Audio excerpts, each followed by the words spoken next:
John McMullen covers the Eagles for our website, 973ESPN.com. He also writes a national column for the website, covers the league nationally for 973ESPN.com, and he joins us with a look at practice today. Wednesday's the big practice day here, John, and I guess the one big question is, Ronald Darby, typically we've been waiting to see what kind of participation he was going to have. He's listed as limited, and I guess that might tell us the story again for Sunday. Yeah, I don't think it's a good sign if you're looking about him being back on the field Sunday, and the fact that Patrick Robinson was a full participant, so that means he's out of concussion protocol. That's good. That means he'll be able to play. And then you look at the schedule in general and see the bye week is coming up after this game, and it certainly leans towards the Eagles waiting until after the bye to get Ronald Darby on the field. It could change. I mean, we have 2 more days, but this is the biggest practice day, as you mentioned. Thursday's a big practice day as well. Friday kind of scales things back. And if he's not a full participant, I think it's a good indication the Eagles are going to be cautious about it. Jay Ajayi in past the physical at practice today, number one. Number two is the anticipation that he will be ready to go this weekend. Yeah, I mean, he's ready to go. He's passed his physical, as you mentioned. He was out there. He practiced fully. So now the question is, as Doug Peterson talked about, you don't want to just throw him out there before he's ready. And again, you look at the schedule and you say the bye week coming up. So a lot depends on if they can get a package together, maybe for a couple plays he might be out there. But I wouldn't think it would be a huge role against the Broncos. And then you look at the strength of Denver's defense this season. They've been one of the best run-stopping teams in the NFL, so I'm not sure you kind of want to throw him out there anyway when he's sort of trying to learn a new system. On the other hand, he's tremendously talented. So as I said, they might, if they can get him up to speed and at least put a package of plays in for him, you might see a limited dose, but I couldn't imagine it would be much more than that. Hey, John, Doug Peterson, he was peppered with questions today about LeGarrette Blount and LeGarrette Blount's role. Is there any indication that Blount might be annoyed or that his role might diminish? No. Well, according to Doug, nobody's role is changing. I don't see how that's possible long term, obviously. But from LeGarrette's standpoint, he spoke at his locker. Obviously, it's a big story surrounding him because he's been the main back on this team, and at least from the fact that, you know, Ajayi's coming off almost a 1,300-yard year. He's coming off a Pro Bowl year. He's only 24 years old. He looks like the long-term answer as the main back. So you have to see it. I mean, the way LeGarrette kind of framed it today is that he sort of, I like to call it the serenity prayer answer. You basically control what you can control, and he kind of repeated that time and time again. But obviously, he's not going to be the happiest camper in the world, but he certainly did show that. John McMullen's with us, 973ESPN.com. And, you know, Howie Roseman did suggest that Blount was going to remain the starter. Forget, you know, what he said. What do you think is the right way or the perfect way to kind of blend these two guys together? Do you envision like Ajayi kind of being the main back throughout most of the game, and then Blount kind of closes games out and is the short yardage guy? I mean, how do you kind of think the split ends up going for Doug? Well, I think if he picks it up quickly, I think it's going to be like it was early in the season, except that Ajayi will be in the Darren Sproles role as far as playing time goes, and probably get a few more repetitions than LeGarrette. But I think those will be the two main guys. Obviously, Ajayi and Darren Sproles are completely different players, but I think from the committee approach, it will be similar to what it was when he was healthy and playing. And then, you know, they showed no indication, but I think it's common sense. I think the way you should go about it is go with the hot hand on a particular weekend. But the Eagles have sort of been invested in this committee approach from week one, and they haven't wavered from it.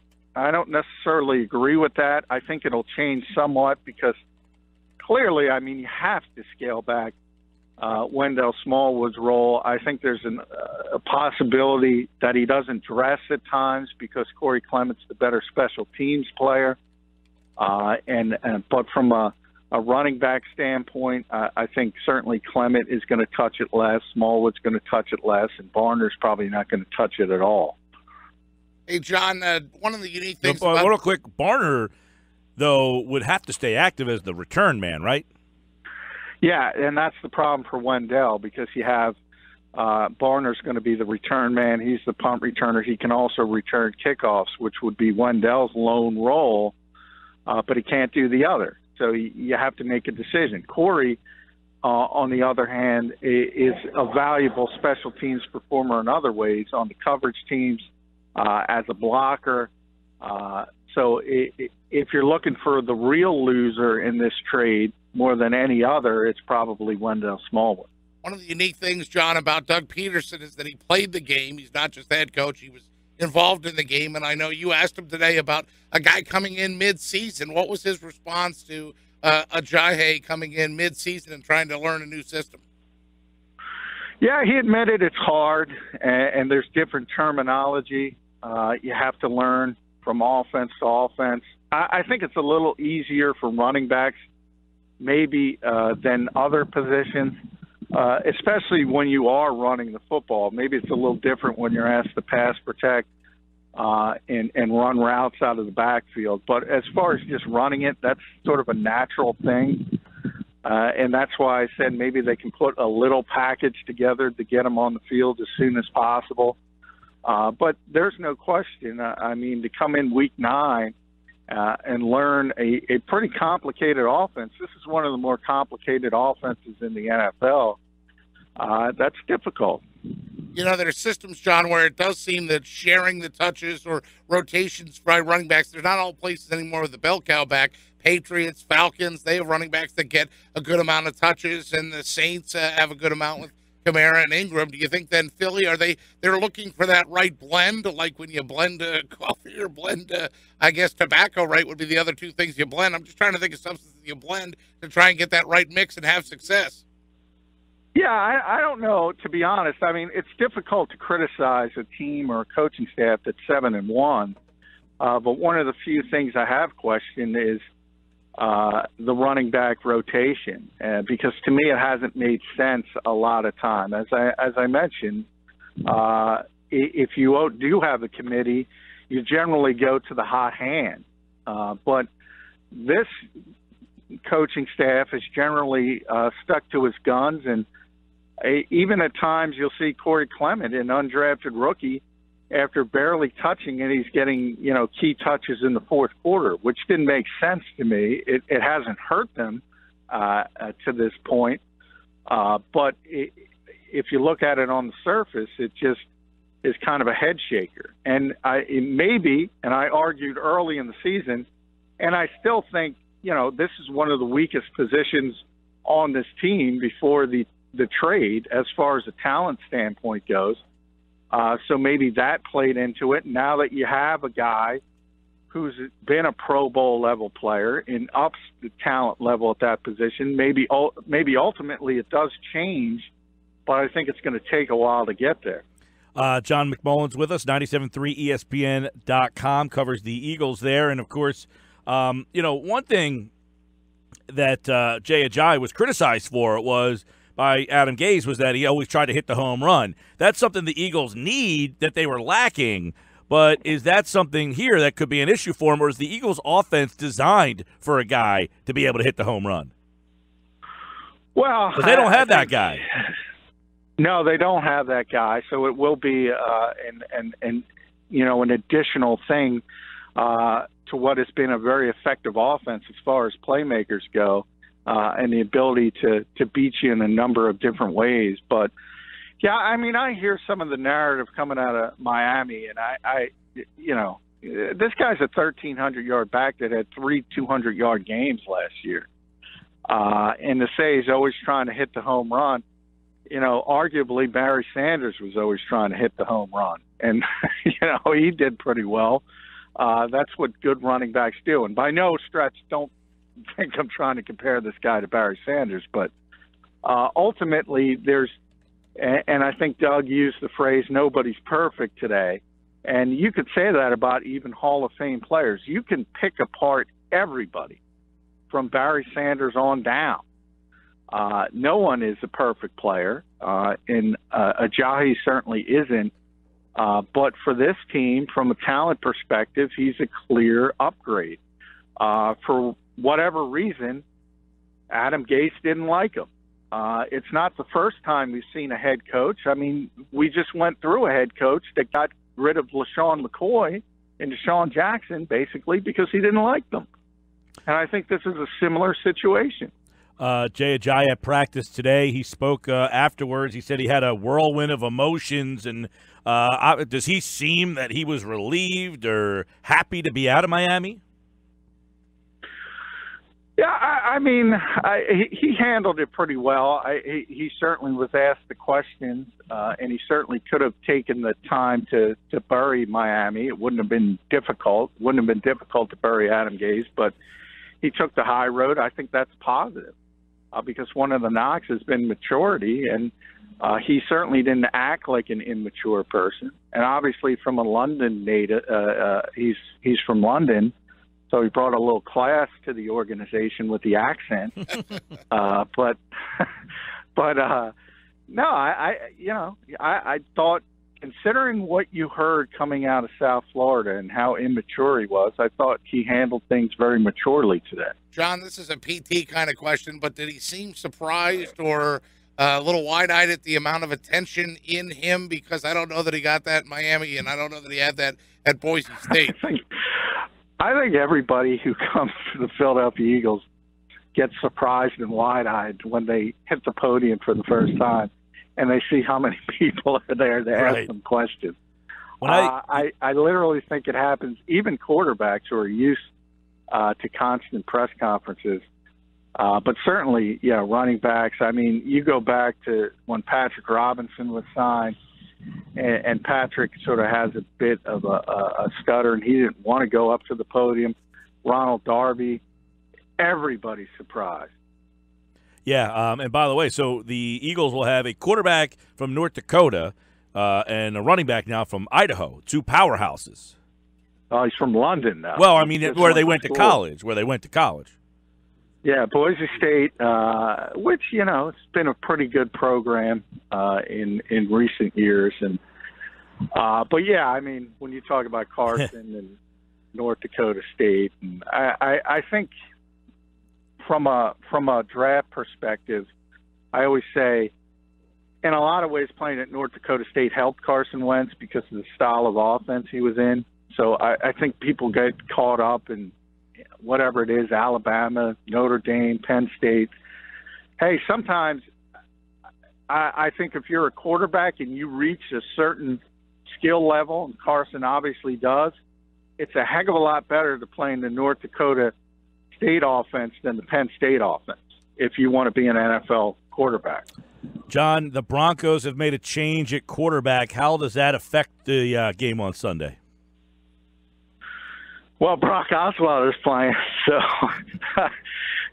when you talk about fate and everything falling your way, it's starting to feel that way for this Eagles team because the Broncos are obviously very good defensively. This will be the best group of cornerbacks Carson Wentz sees all season. You have Von Miller, obviously maybe one of the best pass rushers who ever lived. Typically lines up on the left side, but you can bet they'll move him around to take advantage of Vitae a little bit. So it could have been a difficult game, and then you say, how is Brock Osweiler going to score points against this front four?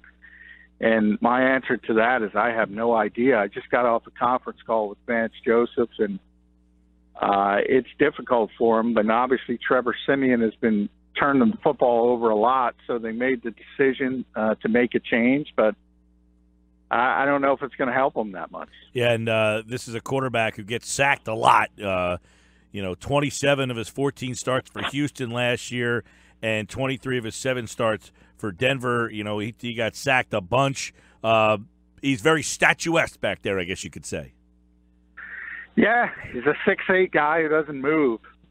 So Brandon Graham, Fletcher Cox, and everybody on the defensive line is probably very excited because if you're a pass rusher, the easiest thing for you is to have a pocket passer who doesn't have a lot of mobility, and that kind of defines Brock Osweiler as a player. But from Denver's perspective, I guess you got to think of it. Can he play worse than Trevor Siemian has been playing during this 3-game losing streak? And probably not. So that's for what reason they're making a change. Paxton Lynch, their first-round pick last year, he's just not healthy. So he just started practicing after a shoulder injury, so he's not physically ready. Big week coming up in the NFL. We're at the passing over the halfway point. By the way, don't forget Vance Joseph, too. You've got a rookie coach in there who sometimes gets a little wide-eyed in the bright lights maybe and stubbornly sticks with a guy like Siemian instead of maybe making the change. I mean, he came out and defended him after the game, which, of course, you expect a head coach to do, John, right? But, I mean, last year maybe that was the Doug situation, rookie year, a little wide-eyed, stubborn. This year you're looking at Vance Joseph in that position. Yeah, I mean, he's a rookie head coach, and everybody learns. I said it with Doug. He's not the least prepared of the last 30 years, but nonetheless, you got to learn on the job, and he's struggling. That was my shot at Mike Lombardi. That went over everybody's head. No, I heard it. I just said no. I mean, hey, the issue with Denver, though, is offense, and I've been pretty impressed with how he's been able to keep things going in the right direction defensively because, they lost Wade Phillips, who's arguably one of the best defensive coordinators ever. And he's kind of slid in there as a defensive-minded coach, and they're still really, really good on that side of football. As Sergio Dip reported, he was having Vance Joseph the time of his life in that Monday night opener. I don't know that he's continuing I love that to have the time. Yeah, of no his longer. life. Actually, Vance is very good. As I mentioned, he just had his conference call with us. He handles the media very well. He's taken to it. I think ultimately he's going to be a very good head coach. But like any coach, you're up against it if you don't have a quarterback, and that's what's going on. John Elway's been getting a lot of criticism for the way his inability to find a quarterback. Yeah, I mean, people talk about Brock Osweiler and make fun of Houston for giving him all that money, and I got news for you. John Elway wanted to give him that money. So, the Texans weren't the only team that thought he could be a good quarterback in this league. So they've struggled. I mean, anytime you lose Peyton Manning, it's really, really difficult, unless you're Green Bay, to go through something like that and not have hiccups. And that's what they're going through right now. I always say the Packers fans are so spoiled to go from Brett Favre directly into Aaron Rodgers. That rarely happens in this league. All right, John McMullen. For more, go to 973ESPN.com. Follow him on Twitter at JFMcMullen, and check out all the info for this week's Eagles-Broncos matchup, plus his national NFL coverage as well. All at 973ESPN.com. Thanks, John. Hey, thank you, guys.